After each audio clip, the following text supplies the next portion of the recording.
we're going to try and honor what we heard during feedback, is to try to give as much time for questions and answers as possible, because you all have a lot of questions most likely. And the other thing that I wanted to make sure we communicated, which I was just writing up the elevator with the gentleman, that we want to make sure we're resonating something very clearly is what we're going to share with you today, or what I shared with you at lunch. This is not about it's not about what we did in Salt Lake. It's more about just laying out, considering the landscape that we were looking at, and considering the partnerships or the lack of in our community.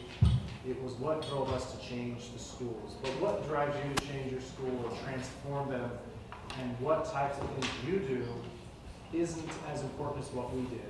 If you're focused on transforming for the benefit of your children, it might be you take 10% of the ideas that we have. It might be if you steal 80%. The point I'm trying to make is you don't need to feel like it's a prescriptive type of school, or if you only follow these rules, will you have success.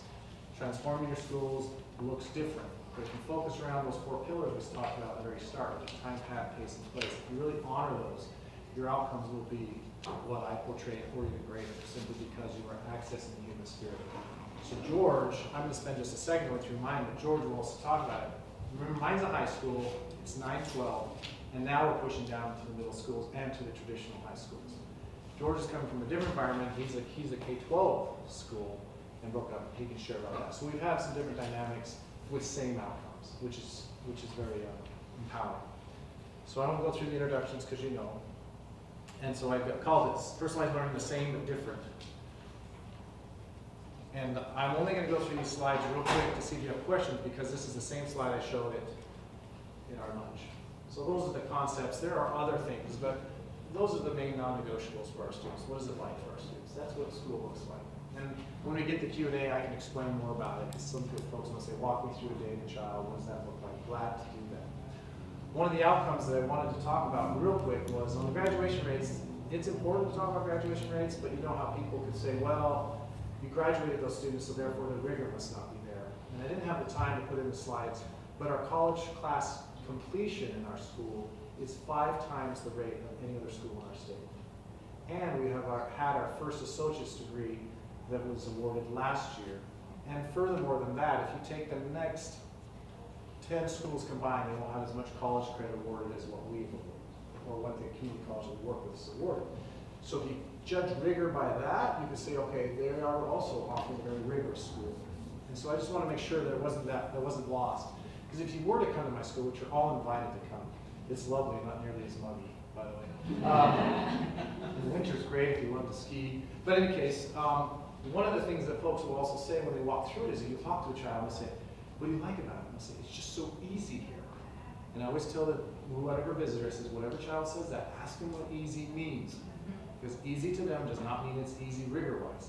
Easy because they can access their teacher, because they know what they don't know and what they do know. So just remember, those are words that if you start transforming school, kids might start saying that. And then some people that don't want you to be successful are going to say, see, told you it's easy. It's easy. It's not really rigorous. You're not following. You're not going to be prepared for whatever.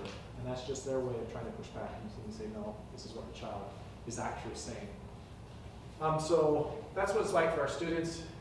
And then I talk about the teacher component. Very powerful. Our teachers, if you were to talk to them, would say it's the best place they've ever worked in. About half our teachers I hire new, and half the teachers have come from a traditional school. And they're just overwhelmed by the sense of empowerment they have, that they can reach the life of every student that they work with. And they can alter and adjust and tweak the curriculum on the fly. They can adjust all that to make sure that they're adjusting for whatever learning they have. It's really powerful. And then the one thing I want to cover before I hand it over to George is what we put in place is a personalized education plan. And that was what I was referring to as an IEP or our PEP. That's really very simple. We have a personalized education plan. If you can't read it, I'll read it because I'm you in the back and see it. But the first one says, a powerful LMS, a learning management system, digital content. You need to have something in place. That's what we put in place. Great curriculum, teachers, we have mentor teachers, and then we have what we call high expectations. If you were in the first, was it Debbie in the morning, Debbie I think her name, she was talking about having high expectations. When you lay out those high expectations, that's the first thing I lead out with in every parent conversation. When parents say, hey, we're excited to come to school, I always say this is the hardest school in the state. And it never deters a single kid, never deters a single parent. And what it does is just raise their mind and say, okay, it's going to be a hard school. And I don't know if it really is hard or not. We just have high expectations. We want you to have that associate's degree, or we want you to have that trade certificate in your hand when you graduate. And that's what I put down at the bottom, or on the other side, is graduate college credit, career college path, or career path identified, and or an industry certificate. And then we have a goal of 100% graduation. If we hit it, you'll hear about it. But right now, 95 is pretty strong. We know that life gets in the way of some students, and so we're hopeful this year we're going to try again for 100. But it's pretty redonkulous. That's the word I made up. But it's pretty redonkulous to think we're talking about 100% in our school, because we're talking about a 9-12 cohort. We're talking about the way that everybody else is assessed in our state, and that's just pretty much incredible. So with that, that's how we've done it, and equally empowering and cool is what George has done over in Arkansas. Indiana. Hey, take it away, George. So personalized learning in Indiana, I contacted Ken about 3 years ago, and I'm kind of going to take some steps back. I want to tell you exactly what personalized learning looks like in our school, but more importantly, I kind of want to tell you why we went this direction and how that came about. Cambridge City, Indiana is a very small town. When Ken comes to visit, we go see the Amish, because we have that. So it's nothing to see a horse and buggy going down the road, but it's also a unique situation because we're about 65-70% free and reduced lunch. That number is going up all the time. We're right between 3 cities that were supported by things like Chrysler and industries that are no longer there. So we've got a declining enrollment, like some of you may be experiencing, and also an increasing free and reduced lunch population of students. So lots of different things that are impacting why we needed to make this change. So the big question is why. So thoughts about a reimagined school for me started 4 years ago now when we started our alternative program. So in Indiana, I don't know how it works in Arkansas, but we have 2, we call them count days. So one is in September, one is February. We look at our ABM during those 2 dates, and September goes your second semester. It's not that way, but kind of. That next 6 months, your funding's depending on that, and then count day in September, the next 6 months after that. So I don't know if that's similar to you guys, but what used to be it was only a September count day, so it did not matter if we lost a student after September. When they started in February, we needed to put something in place so that those students, because just like every school, when we looked at our enrollment, it declined from fall to spring. So we needed to do something. So we didn't have any idea what we were doing. We're a little bitty school out in the middle of nowhere. So we just said, we've got to do something. Something's better than nothing. We purchased the cheapest learning management system we could provide. We just decided kids are going to earn credits at their own pace. We're not going to care about semesters or anything like that. When they get done with the credit, they get that credit, because we found that these students typically have good weeks, lots of them, but they also have 1 or 2 bad weeks, and 1 bad week can ruin a kid for 8 classes. And we thought if we make them only take 1 class at a time, maybe they'll build some momentum and the wheels will start turning. So what we found really quick was we were being successful. A big part of that success was we found a teacher who got along with those students really well, put him with them. So a few months into the school year, I found myself in the alternative program, and there's a student named Zack, and Zack, again, has given me permission to talk about him. And Zack was a 5th-year senior. We were lucky to have him come back and try to finish up his last few credits to get his diploma. And Zack earned credits quick, and he was flying through this stuff. And I said, Zack, what is going on? Did you just finally grow up? And he said something to me that I think I'd heard before, but when he said it to me, it's stuck in my mind, and I've never been able to shake it. He said, Mr. Philhauer, I know the stuff, I just never bothered to do the work. Actually, he said, Mr. Philhauer, I've taken this class 3 times. This is my 4th time. I know the stuff, I've just never bothered to do the work. And so very quickly I saw that, hey, this is working for these students. Now, we didn't have it all figured out. We had, like I said, we bought a cruddy learning management system. We only had 1 teacher servicing all these kids. The quality of instruction that poor guy could provide was not great. Lots of things that we needed to improve. But there was something magical about what was happening there. And so then the thought came to me, since this is working for these students, why wouldn't something like this be better for all students? And I really started to challenge myself on how I was measuring success, because one of the barriers, we talked about barriers earlier, and one of the barriers I hit really quick was the staff members who would say, well, we're being successful for 75% of our students. And I started to think about, yeah, but are we really? And how are we defining that success? And the more I thought of it, the more I realized, and I came in contact with folks like Ken, that they were only being successful because of the limits that we put on them. We've said, here's what success is, but perhaps they were capable of something up here that we didn't even know about yet. And so this thought, I just couldn't get it out of my mind. So since this is working for our students, why wouldn't something like this be better for all students? And so I started searching all over. I talked to lots of people. If they had anything to do with personalized learning, student-centered learning, you name it. I've probably talked to them or read their book or something. And I came across Ken. What attracted me to Ken was, well, first of all, I sent him an email, because by the time I found him, it was about this long of questions that I had. He just emailed me back real quick. Here's my number, call me tonight. And and we've been talking ever since. But his model was very similar to what we were looking for. So I guess the real answers, the question still is, well, why did we want to do this? Well, first of all, I wanted to give our students an unfair advantage. In Indiana, we have open enrollment. We're a small district, competing with other small districts around us for kids. I wanted kids to see that there's a better way to do school. I wanted to provide that for them. And the way I convinced my board and my superintendent that this was a good idea was that, hey, if we're going to increase enrollment, we've got to give students a reason to come here. They're not going to come here because of our basketball team, because this school has a basketball team. They're not going to come here because of the math classes we offer or because of our business department is fantastic, and it is, because those things exist over here too. Even if they're not as good, people aren't going to leave to come. You have to do something, you have to offer something that's different.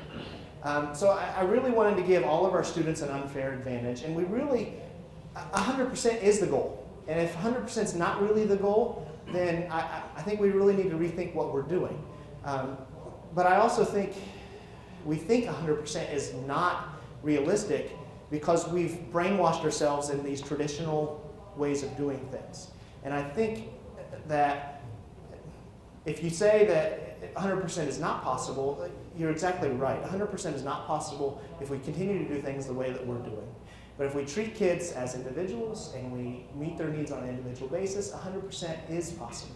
Now maybe 100% graduation rate in 4 years is not possible, but maybe 5, or maybe 6, or maybe whatever it takes to get 100% of our kids to graduate.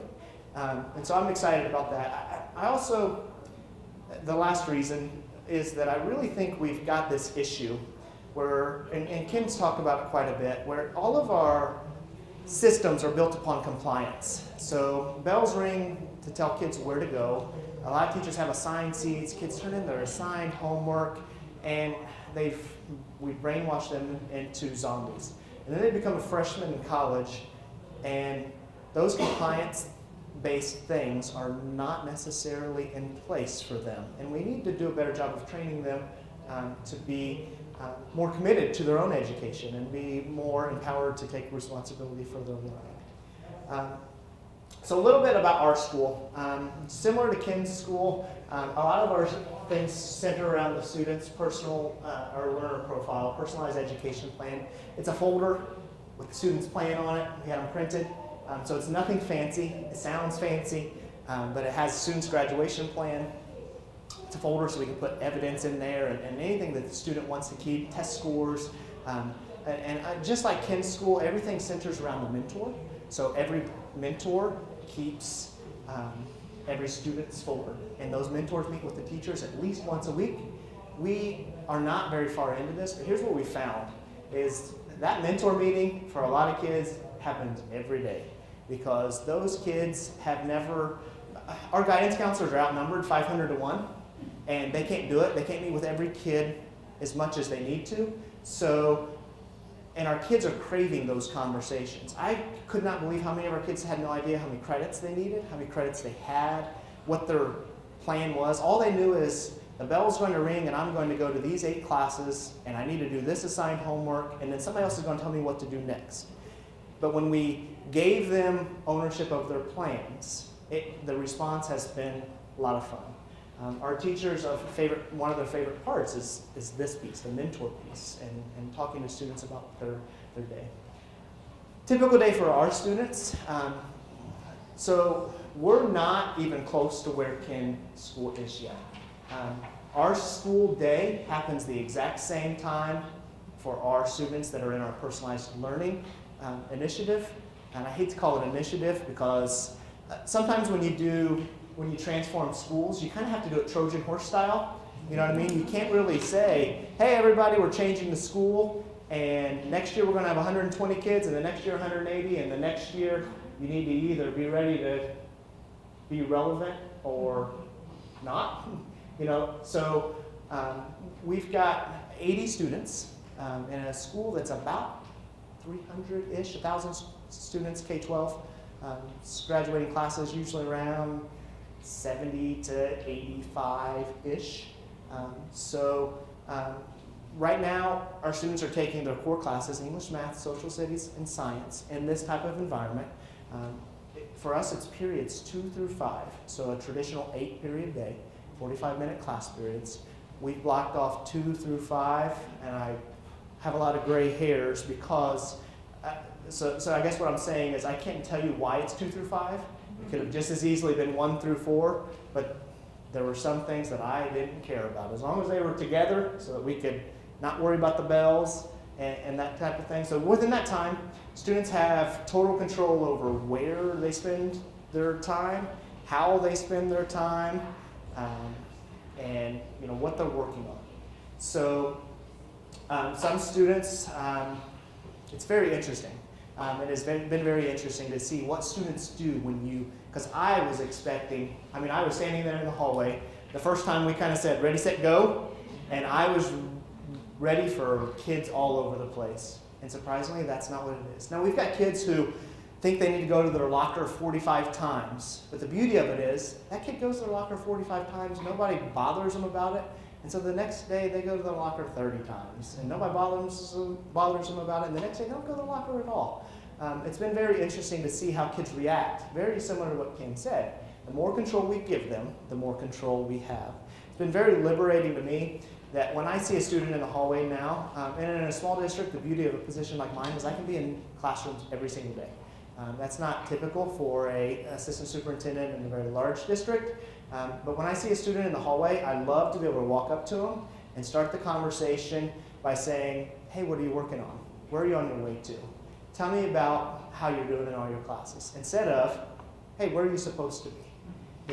Because the truth is I can have that where are you supposed to be conversation, but after I ask them about 5 other questions, and then my response is a whole lot better. We've been 8 weeks of school. We've had 1 office referral with 80 students, which is very much not typical of the rest of our clientele. But a lot of it is just because of the structure we've set up. If a student's in a classroom and they're not using their time appropriately, it's very appropriate for the teacher to go up and say, hey, Johnny, this place doesn't seem to be like it's the right spot for you to work. Why don't we find someplace else for you to work? And Johnny says, well, I'll get busy now. Well, maybe later. You can come back later. Well, why don't you go find a different place to work now? And that's an appropriate conversation. Now, Johnny has to own that behavior and go find someplace else where he might be more productive. Instead of, in the past, we would have to call somebody to remove the student from the classroom, or the kid's going to get very defensive because there really was no other place for them to go. So there's been so many ways that this has helped our students. What this has allowed our teachers to do is set up what we call class sessions. So, for example, if I'm teaching English and I'm teaching a unit on Romeo and Juliet, I probably don't need 45 minutes every day. But what I might need is 15 minutes on Monday, 15 minutes on Wednesday, and maybe an hour and a half so we can do something big on Friday. So teachers have been able to schedule class sessions based on what, for one, and this is secondary, secondary as in there's something more important than this. One is the content. What do they need to do to plan their content? But the most important thing that this has allowed them to do is look at their data each night and say, which kids do I need to make sure I have one-on-one or small group FaceTime with every day? And what it's done is it's changed our definition of what it means to teach, because in our field a lot of times we confuse teaching with presenting. So in undergrad they teach you how to be a presenter sometimes and how to make sure that everybody's on task and engaged. But really, when we look at what it means to teach, it means to find something that someone didn't know and make sure they can do it before they leave you. And this model has allowed us to do that with 100% of our students. And it's not easy, and we had Ken out last week because sometimes I can say something to someone, or a high school principal can say something to someone, and it's not the same as if somebody comes from out. So we're still learning, but we're seeing all kinds of good things. So the typical day for a student, it looks different. Our students, my vision for next year is that students, this will be an all-day experience for students, and then they will flex in and out of classes like choir. As a small district, how many people here are 1,500 kids or less district-wide? Okay, so you know when you're putting together a master schedule in high school, it is tough to not have AP chemistry aligned with, I don't know, choir, because you're going to have kids that want to go to all of those classes. And you have so many singletons that are just so hard to put in that master schedule, and it is such a frustrating process. What this is going to allow us to do next year is, because these students' core classes can be flexible throughout our 8-period day, classes like choir, we had a meeting for our teachers that, hey, if you're concerned or you just want to know, even if you're not teaching this, come and learn more. A concern from our choir teacher was, is this going to take away from what we've got going on? It's very empowering when Ken could look at her and say, Beth, if you taught choir in my school, you could have 350 kids in your choir and the schedule would not get in their way. That was a very powerful thing to be able to do. So we're very much looking forward to that. In our district, I love my position because it's a very much a kindergarten through 8th grade, or through 12th grade position. I am involved from the time they come in preschool even, till they walk across that stage. So it's very fun to me to see students as they grow up, and I've been there long enough that I've seen some of them that I still think of as that little kindergartner, and I remember their parents coming in, bringing them into kindergarten registration, and they're in high school now. For me, this is not a 9 through 12 thing. This is a kindergarten through 12th grade thing. We focus a lot on high school because, in my experience, high school is where change happens the slowest. It seems like a lot of initiatives start at the elementary. We get some momentum, we bring them to the middle school, and then about the time they get ready to come to high school, something else starts, and so we say, let's just hold on, and we do that process again, right? And so high school has been the way it has for a long time. Now there are some things that have changed that are specific to the high school, but I focus a lot of my attention on the high school because I really feel like if we can change things at the high school, the others, elementary is not, we're already doing a lot of learner-focused things. And so a lot of what we're talking about is changing the paradigm to where right now, time in a lot of schools is the constant. 45-minute class periods, 180 days a school year. That's the constant. We know what's going to happen. What we're trying to do, kindergarten through 12th grade, is flip that on its head so that learning becomes the constant. That we know this is the level of learning that's going to happen, and time becomes the variable. Some kids are going to take a little longer. Some kids are going to take not quite as long. And right now, in a lot of our classrooms, time is the constant, which means learning becomes the variable. And I think we're in the business of making sure that learning happens no matter what for 100% of our students. So we need to turn that on our head. Kindergarten through 5th grade in our district right now, what we've done, step one was we remapped our curriculum. So everybody has an instructional calendar. Everybody kind of knows what that is. So you put all the stuff that you need to do before the state test. You cover all that stuff before March, and you backfill. Marzano calls it a guaranteed and viable curriculum. So what we've done is we have said we decided we're going to wrap the curriculum around our students instead of around the calendar. And we've said we still want a guaranteed and viable curriculum, but we don't want to just guarantee that we've covered everything before the test. What we want to do is guarantee that a student has learned something before we go on to item next. And it's been a difficult change, and it's resulted in a lot of great conversations. Because when I'm meeting with the first grade teacher, and they say, what do you mean we can't go? Or even more powerful, we don't have state testing until third grade. When I'm meeting with the fourth grade teacher, and they say, state testing is next month. I got to cover some geometry because I know it's going to be on that applied skills part of that test next week. And I said, well, what's best for this student? And it's also made us have some really hard conversations about why is this student not learning this material? Is it because he doesn't know this material that's down here? Is it because we've got that, whatever that skill is, put in the wrong spot? Should it be where it is? And those kinds of conversations have been a lot of fun to have. We're this year at the elementary level, we've got some multi-age classrooms going on, which is fantastic. It is going super. We will never go back from having done that, and if I have my way, we will do more of it. I have a feeling we're going to have some parents that are demanding more of it next year, and the results, it's hard to see results, learning results, but something you usually get a pretty good glimpse on. You can measure engagement by discipline a lot of times.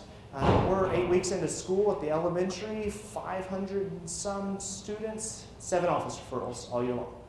So, and close to 70% free and reduced lunch. So it's not because we don't have the behavior.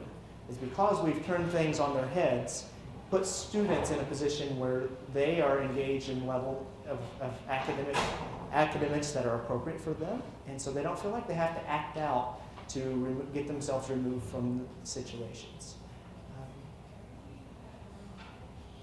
I think, yeah. So as Ken said, personalized learning, and as we've been talking about all day, is meeting students' needs. And it doesn't matter if it's at Western Wayne Elementary, at Western Wayne Elementary, Lincoln High School, any school in Arkansas, schools in Utah. That's what it's all about, is meeting students' needs. Secondary to that, it's meeting teachers' needs. I think if we would survey a lot of the teachers in my school and your schools, they may not feel like needs are being met necessarily, because I think there are a lot of barriers in the way for them, and it doesn't allow them to do what they really want to do, which is make a difference in students' lives. Meeting our needs. Our elementary principal is loving being able to be in classrooms. She's the only one. It's just her 500 students. So if she's only dealt with 7 office referrals all year, that means she can be an instructional leader, which is what she wants to do. A few years ago I would come over and help her because we were doing conveyor belt discipline. And, she's a very happy person right now. So the question is, why are we waiting?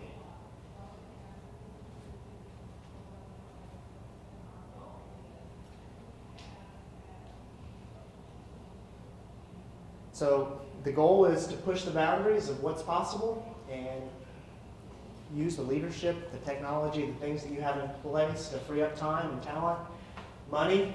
Ken talked about money. We had, when I first started talking to Ken, step 1 was coming out and seeing his school. And one of the early on questions I asked him was, well, how much money is this going to take? And he said, none. How much is a plane ticket? And that's where our conversation started, was just a plane ticket to go and see. We've invested, I did have a grant. It was not very much money that we paid for some professional development. So upfront cost of this was nothing. It did not cost any money to put students in multi-age grade levels. It did not cost any money to change our schedule. It does not cost any money to do any of the things that we've done.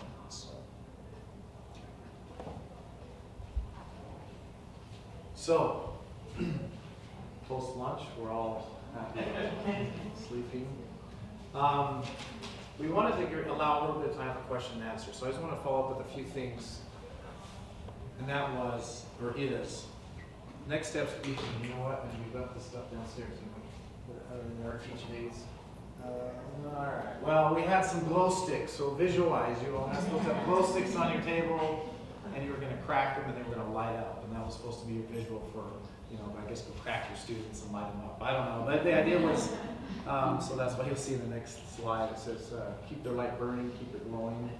So visualize you have a glow stick, and I don't have one downstairs. But in any case, the reason I say that is because as you lead these initiatives, as you work to influence others, just like I put in the slide this morning, these are real kids, and you have them in your school too.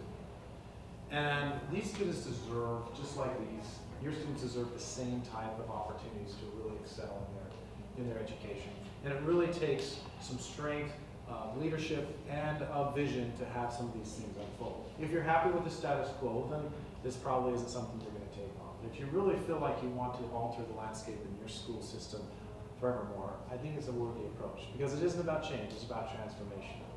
I want to echo one thing that George says about behavior, about attendance, that I didn't reflect in the keynote, which is in a school system where students control their lives, our behavior issues are zero. In 3 years, we've had no suspensions. We've had no referrals at all into the office or wherever you would call it. And it isn't because the students don't have the capacity to feel frustrated and act out, but because they can choose so much of their educational environment, they aren't actually frustrated. And because we're meeting them at the academic level they're at, whether they're excelled or behind or in between, you don't see that frustration. And that's something that's pretty astonishing.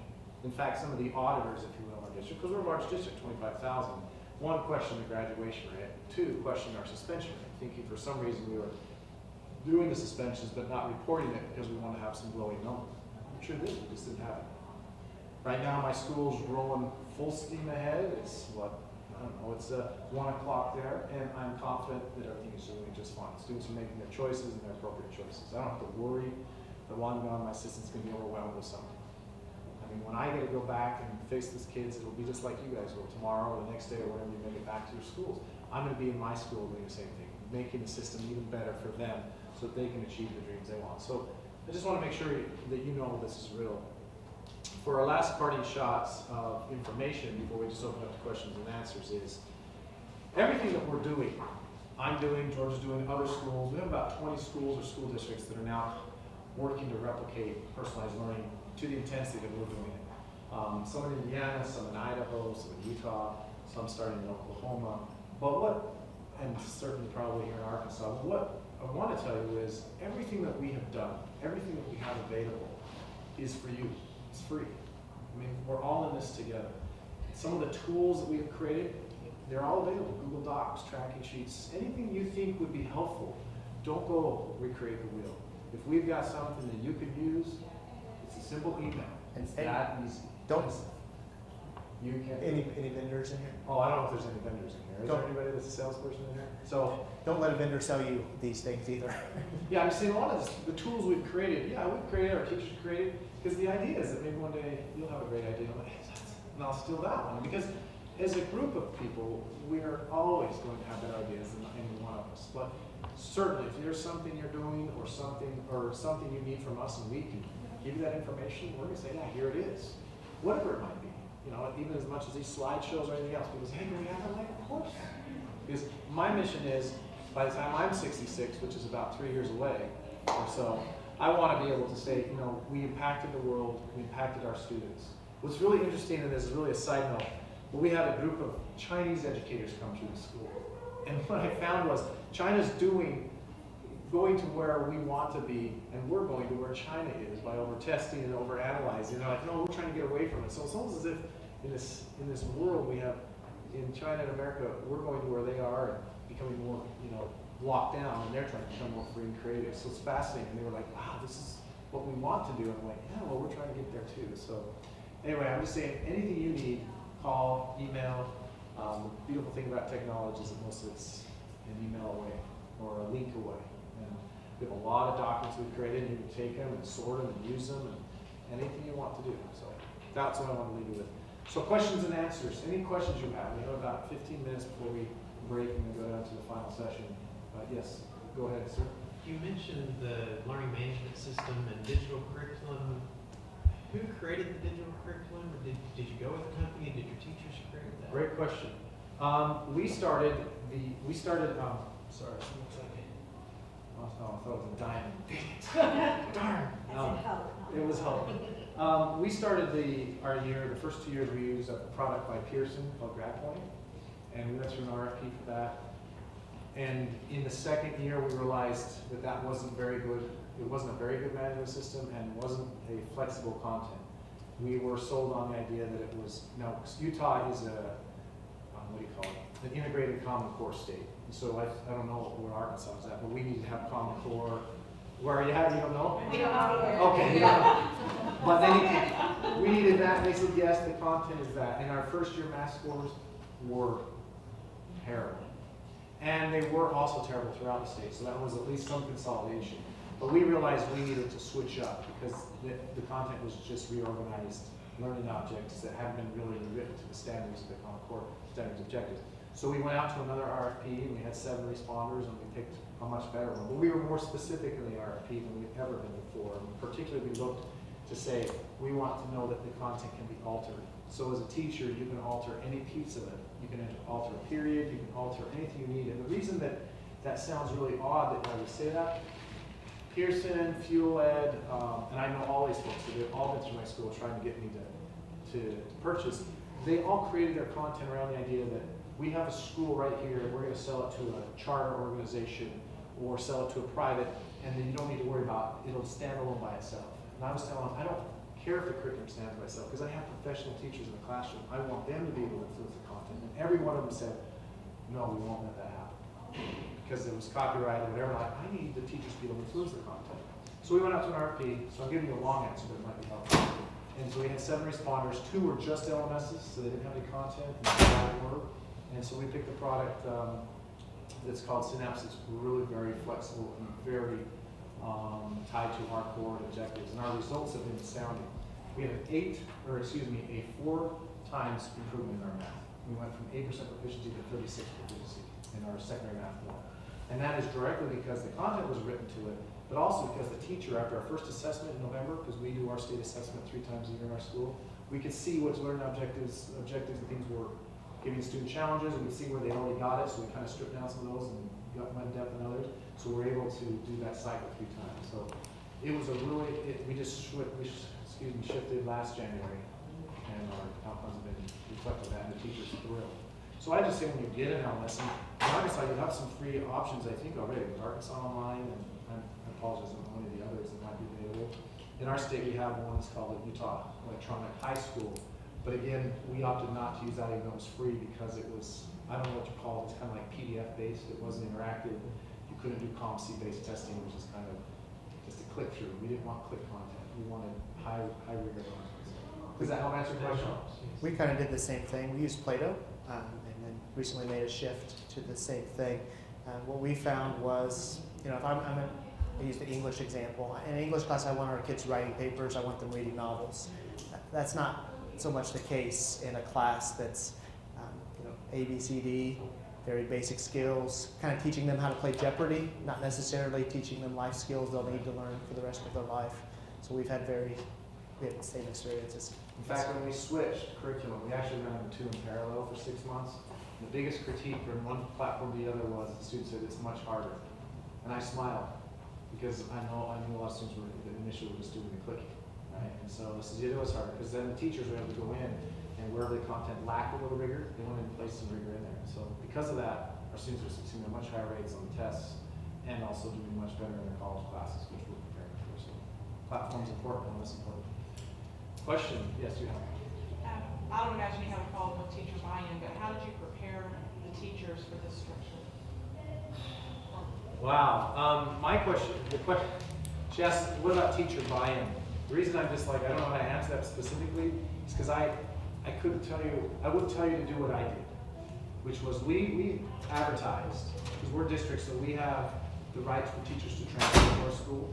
Well, I don't think that's going to be our issue. I think it would be more once the teacher's like, yeah, I want to get into what did you do to help prepare them for what they were fixing to walk into? Well, I think George, I can help. George can answer because when I did it, there was nobody to help. There was not a school in the country that was doing it.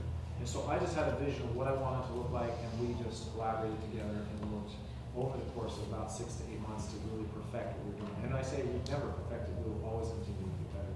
But George might have a better example. Yeah, so we're going through that still. I mean, we've got teachers that are very new into this, and sometimes we have conversations where they're saying, hey, I know I would be successful if I could just teach all of them at the same time, and things like that. And so we kind of have to take a step back frequently and say, okay, what's that success mean? Does it mean you can get them all to pass a test, or does it mean that they're really going to learn this? And also, is it okay to have them struggle a little bit if they learn more important things that may not have to do with your content? So if they're learning how to become a better learner, if they're learning how to manage their time better and things like that. So I've had Ken out, is what has helped me. I had one of his teachers as well. I think the best answer is to see it. We've had over 1,000, maybe even 1,500 people tour the school from outside the state. And it's interesting when I'll go out, like in Indiana, when I talk with teachers, it's, it was more of a personal sit down and discuss what it looks like and what a classroom looks like and how you manage it. But when they came out and saw it, it was all of a sudden they got it. It's like, oh. I would say that's probably. Yeah, I brought most of my teachers out to see Ken as well. And that helps. I think you could have the similar results if you wanted. You could bring, if you like the community, you're more than welcome to bring them up to our school. You can bring them out to Ken's school. I think there's pros and cons of each. You're going to see here's the dream if you go see what he's got. If you want to talk to teachers who aren't quite, I call it feet in the canoe. We've got some teachers that are 2 feet in the canoe. I'm taking this thing where it goes. We've got some that are kind of like, I'm going to see, and we have more frequent conversations with those teachers. But what's been great is, our teachers have gone out and seen kids at Ken's school, and then they've kind of formed some relationships with his teachers, and now they talk, and Ken and I don't even know it, that our teachers can talk to his teachers. That would be my dream, would be all of you have teachers in your schools that are doing the same, and now there's this network of English teachers that are all teaching the same kind of way, and they can collaborate just like we're all doing right now to talk about how does this become better and better. So You're still having those same conversations with your teachers. No, don't go back to the. Every single day, because that's what the tendency is. That you go back to what's comfortable. And what's one of the pillars that I stand on even now, although we've been fully fledged for 3 years, is when there's a conversation that comes up. I'll give you an example. It sounds so odd, but our school's double level, so we have an elevator. And one of the secretaries said, "We've got to go back to traditional." I was like, "Okay, this is the secretary of all things." Like, what's going on? So there's 2 kids who are kissing on the elevator. And I thought, well, what's the relevance between them kissing on the elevator and personalized learning? But she was so uncomfortable with the idea that kids have freedom that for 2 kids, we were going to just clean up the school and go back to the locked step because she grew up in a traditional school. It wouldn't have happened. But what we really did is just say every decision is based around the needs of students. So even, for example, report cards. We don't give out report cards because there's no need for it. We send a transcript home every month because a student could be finishing the class in the window of time and the report card would not be issued. So we've just changed a lot of things to really personalize it to the kid. And that's come from, not from my brain, that's from parents. We have a parent community, school community council, and they give feedback on what they like and they don't. And so we've adjusted as we need to perfect what we think is good for our community. It might be totally different for yours. But the teacher PD, it takes consistency, providing that support, and when they're starting to be pushed back, they have more support. And usually, like teachers, like me, my teachers, or some Idaho, some Indiana, anybody they want to call and talk, it's going to help them say, "Oh, I'm not alone in this." If you get 1 or 2 that are gung ho about it, it'll spread. And if you have 1 or 2 that are gung ho about it, and enough others to make it work that are at least, I'll give it a try, I think it'll spread. Okay, well, the problem I don't think for us is getting the buy-in. It's knowing exactly how to start. With the portfolio, do I just take the standards and personalize their learning there, or start with the LMS curriculum program and align them to our standards? You see? Yeah. I don't know if I'm articulating that correctly, but I think that's where the fear is for most teachers. Is where to start. Is where to start. How do I know that they're going to learn all of these standards without me standing here, giving them this information? Don't ask. You don't know even if you are standing there sometimes. Oh, exactly, yeah. But there's a comfort. Yeah, but there's a comfort. No, I said that, I said. Well, the content we're using, the platform we're using takes care of all that. My opinion is, I'm using technology wherever possible to get rid of the teacher stress. So teachers don't call roll, they're not building lesson plans, they can see the progress of the students with the content curriculum, it's already been aligned to all the common core objectives and standards. So if the student is completing 70% of that coursework, I know that they're ready for almost any test. And they complete far more than that, but the pacing of the student is a concern for the teacher. The teacher just needs to focus on supporting that student when they're struggling. So where I guess I would say the entry point is, you have a conversation, and I don't know what kind of school you have, it's elementary or, yeah, so having a conversation about, okay, what is it we want to do and how do we want to get rid of grade levels, how do we want to make sure the students have the ability to pace at their own level of learning, and then creating those pathways for having that happen. In our elementary, we don't have an LMS. Oh, you don't? No, K through 5, for us, there's no LMS. But what we've done is restructured our curriculum so that it's instructional levels instead of instructional calendars. And it didn't take a great deal of work. So Georgia said it to you.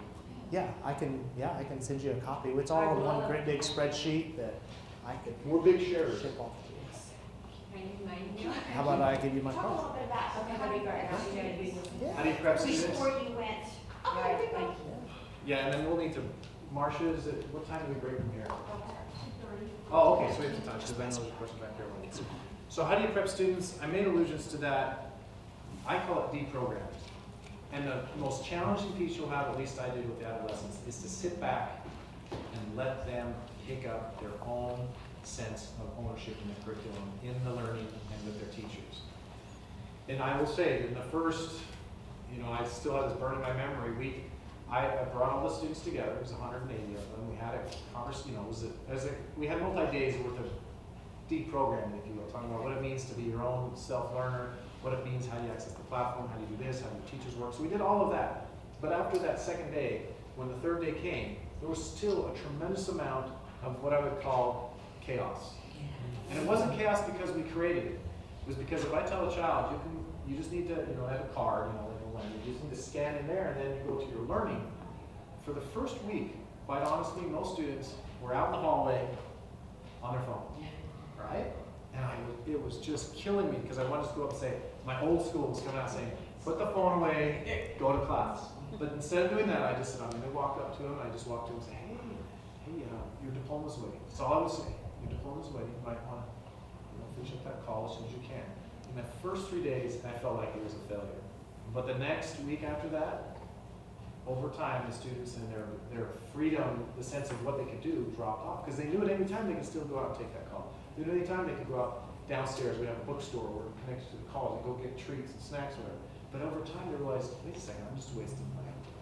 So I call that deprogramming. And it took us quite a bit of time. I would say 2 or 3 months. So we were monitoring it. We also learned from our mistakes. So I wouldn't do what I did, do what I learned, which was for our 9th and 10th graders, we have what's called a soft schedule. So they come in, and right now they're still in it. We're starting in October, and most of them now have it down. But we would just say, if you don't know what to do, if you're having a hard time governing yourself, from 8 to 9, be with Miss Anama in social studies. From 9 to 10, find yourself with Miss Bauer in language arts. So kind of giving them a suggestion of where they should be. Although they'd be all different levels of their learning, at least they could be with like groups and kind of figure out what was happening until what we call free flow. Until they're feeling comfortable, they can free flow. And that usually happens about the 2nd or 3rd month. They're getting it, and they're like, oh, I get this. And then they have a lot more ownership. But we expect them to be in certain areas. Also in our school, to control for that, we have colors. We have red, green, yellow. So you can guess, that was inspired by the stoplight. So so red means, you need to be in a structured environment with your teacher. Yellow means you can be working with a tutor or teacher in any number of rooms. And green means you could work anywhere. We have a lot of, what you might have seen on we have a lot of casual furniture, if you will, situation furniture. The students could sit with laptops or whatever, and that would be, they could do that in the rooms, but they could also sit in their atrium areas or common areas and work there if they're in green. And what controls the color is their credit acquisition.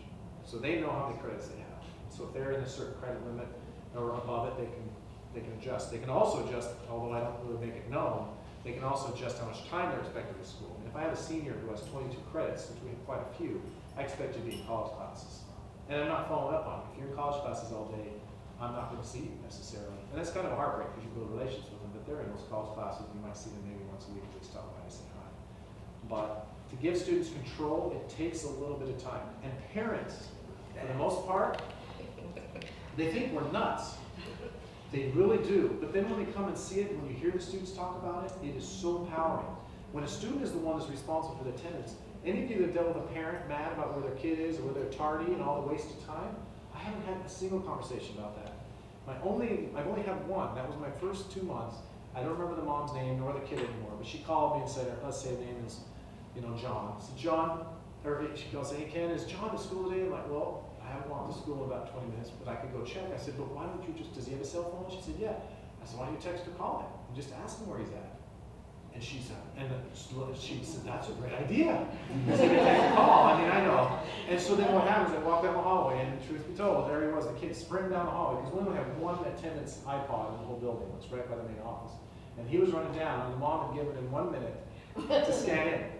She figured if he was, because we have McDonald's and Arby's and all these food places right around, she says, if you're anywhere but his school, you won't make it in a minute. And it was just like he was scoring a touchdown. He was like, oh, this is sliding down across. And he was in, and the mom gets the email, and he's safe, right? But that was teaching the kid accountability. So deprogramming them takes a little bit of time, but when that happens and they get that they control their pacing, it becomes empowering. Even for students who are on a low level of learning, maybe they have some reading gaps, to know that they get the reading help. And then they move forward quickly. Like that girl Ashley I showed you, she only earned 4 credits in the first year. In Utah, we're 24 credits to graduate, well, in my district. She only earned 4. She was way behind. But in her second year, she earned 10. And in her third year, she earned another 10, or 8, and now she's in college classes. That is, for a girl who's reading at 6th grade level coming in. And her tears now aren't a frustration, her tears are fear. She was in my office 2 weeks ago crying and saying, I don't know what to do. None of my family's ever got to the point where we were talking about college. I don't know what to do. She's fearful of this unknown. And I said, don't worry, we'll hold your hand through it. Teachers and I will help you take those next steps to, moving out, because she's not moving out, she's got a scholarship and all that stuff. So it's a very big transition for some children who haven't ever thought that they would be there. So I'm talking too much. We give Joan the first amendment. Can you speak to 2 things? One is you moved from the Carnegie unit to the mastery competency base. Right. And secondly, do your teachers teach multiple classes? Okay. So Carnegie unit to competency based, Yes. it was a law. We changed it. You talked about that in the first one. Yeah, I can get you the law if you want to read it. But what we really did is just You argue. talked to Arkansas about that? Yeah. Well, I was telling you, Charlotte, is she in here? She was a legislator that was in the earlier session, so I was looking at her saying, you can change this, you want to make it one. But, yeah, But that literally did tell them if they completed the course in their amount of time and they tested out of it, they were done right then. that's right. Yeah, so like, We can't get our head around that here. so I've got kids who are in algebra that might get algebra credit in November. Or let's say they don't. Let's say it's English. So what happens to a lot of our kids is they fail English first semester. We're not big enough to offer first semester English during second semester.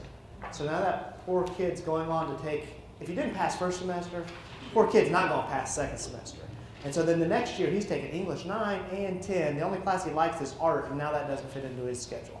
Makes absolutely no sense. So what we've got now is that kid's going to maybe not get English 9 credit during first semester. He might get it in February, and maybe he needs to stay for 2 weeks after the school year ends and get second semester. Or maybe he learns. Kids, I think, have figured out the system. By the time they're in high school, they've learned that if I don't do anything within the first 2 months of school, my grades are going to be so low that they're going to leave me alone, and I can opt out. We've given them, they don't have that any longer. We say to them, you haven't failed, you're just not done yet. But I think, and tell me if I'm wrong, but through your, you can apply for to be a school of innovation. It's not that easy. Okay. Well, that's why we're all here because we failed. That's why I was speaking. That's why I was speaking clearly in that one meeting. I was saying you do need to change the law to make it only accessible if you jump through certain hoops to be able to be a school of innovation. I'm not trying to say anything that hurt anybody's feelings. It's kind of, we should make it available. Every school should have that. And the legislators and senators, at least the House of Representatives and the Senate, they were very much against it and for it at the same time. And the pushback was, well, wait a second, students aren't going to learn what they need to learn. And I will tell you, in my school of competency-based, a student may earn maybe 1 to 1.5 credits of competency-based credit, because it isn't that they're gonna test out of everything. We do have some really sharp kids, and they might test out a little bit more. But it's just recognizing what they do know. So in every quarter, when they finish one quarter, they take a test, if they choose. And what happens, they might know 20% of the material. Great. So then we just engage in the 80% they don't know. Does that make sense? Absolutely. So even if they don't earn the credit because they haven't finished the course in that test, they still can knock out. And this is all based on that, program that you. Yeah, we just knock out the learning objectives, they show confidence, so they can engage in the stuff they don't. And your other question was About, do you have a teacher in that period of time, I'm having a hard time getting my head wrapped around a teacher teaches algebra 1, algebra 2 maybe. Right. How do they have, if they have kids coming in with that, and they Yes. just both courses and she needs to mini teach on algebra 2, but. well, you they know- don't, they do what we call class sessions. So a teacher will say at a certain time, I'm gonna show, for example, Danielle will say, or Darren will say, math, reading language, or secondary math 3. From 9 to 9:30, I'm gonna have a discussion about quadratic equations. So any student that needs help in that, she's having that small group discussion. Other students can be in a room, but she's gonna be working with that. She'll do it once in the morning, once in the afternoon. Does that kind of help, sir? Does that go out to students? Through the LMS. Okay. The LMS just lets them know. And say, hey, we're gonna be doing this. Of course, she's very loud. She'll go out in the hallway and say, That's "Seventh class meeting!" You know, she'll yell just for fun. Ken talked about students needing to be deprogrammed. A lot of ours have been our teachers. So like, what do we do if these kids don't show up to our class sessions? I'm like, we've got 5 classrooms. Step across the hall and say, hey, come over here. This one's for you. You know, and the same thing with secretaries. That, you know, how do we find a kid if their parents show up? Well, call one classroom and they're probably pretty close. You know, so it's been the same struggle for me. I see the kids. We have the red, yellow, green sheet. I see the kid that's on red, and I get really anxious about that. But the best thing that I've learned for me to do is put my seat next to a student, and very clearly, I quickly learned, they say, yeah, I'm red in this one, but I'm yellow in this one. Here's what I need to do in this one. And I think, I don't care if he's red. He's going to get that credit. The kids down the hall don't have any idea what they need to do to show their proficiency. They just know what tests they have to pass and what homework they need to complete tonight. So, You have a question? I'm trying to picture this in my head. A kid comes to school, scan their attendance, then they go somewhere in that building, sit down with their laptop on some kind of digital curriculum, working at their pace, and they say a couple months, I'm ready to take the algebra 1 test, I take it, I pass it, I move on. Or I work so far, I'm struggling, I meet with my teacher, help me on this strategy, and then I continue. Is that basically what this is? Yes, they would go into one of the teacher classrooms, because we expect them all to fall into teacher classrooms, but they can pick the teacher they want to be in. And if they were working in math, if they wanted to be in the charge teaching room, you don't mind. Just need to be a teacher classroom. Each classroom, only different from your analogy is we have tutors as well. So the teachers and tutors are there to help them. It's really, yeah. And then they are free, what we call free flow. They're able to move about. Okay, so what digital curriculum that obviously costs you money? Yeah, costs a lot of money.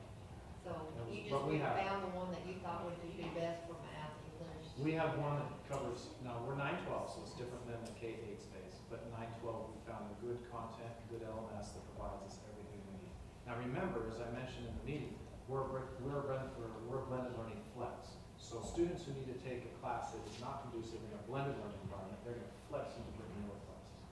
So brick and mortar could be, world language is not something I believe is delivered very well in a digital environment. So if they take a world languages, they're gonna go to one of the high schools to finish that. Or if they need to take, let's say, certified nursing assistant, or whatever, those classes that are more brick and mortar, they're gonna watch the clock and say, okay, at 10:30 I need to go and take my class. So it's a little bit of both.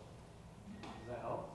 they go to another school for that. They can, yeah. And Or is it here, or is in it? my building downstairs, we have a lot of career technical pathway classes, but if they want more languages, they'll go to one of the high schools, one of our sister schools. Okay, Jeff's. this How much. do we access the resources you spoke about? How can you access the resources that you want? Yes. Email. Just email us, Okay. and we have a lot of stuff, so I could inundate you with everything, but anywhere from data to proof points, to discussions about personalized learning, to just the small nitty-gritty stuff of a master what a mentor teacher uses to track kids, whatever you think would work. And of course, like we send you our tracking sheet, we take the kids' names out, of course, but everything else would be very kind of sensitive. So So if a kid could get through the 22 credits that we required in Yes. Arkansas within a couple of years maybe? the question is, can a kid get through? And that's where someone was saying, well, we have kids at the higher level performing, We had two young ladies last year that earned 17 credits in 1 year as a ninth grader. We gave them all the standardized tests, they knocked it off the charts. So because we believe that we should provide a continuous pathway, that's when our name is Early College High School, so we have a relationship with our local community college, and we pay for their tuition, they flow right into the college. So these two young ladies, without a doubt, will have their associate's degree by the time they're a junior. So we provide a pathway all the way out. Now, if they age out, if they get their associate's degree, we're done, we can't provide it. But that's a pretty good success, if they get their associate's. Do they, then if they got 17 credits, they're getting ready to move into the college class, track, they're not even coming to your school very often? They're not coming. We expect them to meet with their mentor once a week, just so we can keep track of how they're doing as far as progress. Did the college let you know their, Does the college let us know because they are in that higher ed window where we can't have access to the information, so we have to ask for it from the student. That's one thing we've had to change. college does not give it to you? The They give us the student final grade. They won't tell us how they're doing as they pace. does? I understand. It's been an interesting, and the parents can't get it either. So we've had to say to the students, if we're gonna pay for it, you need to self-report how you're doing, so we can help them if they're struggling. That's cool. We're up against a hard stop, so we'll have more Q&A downstairs. Thank you guys for everything.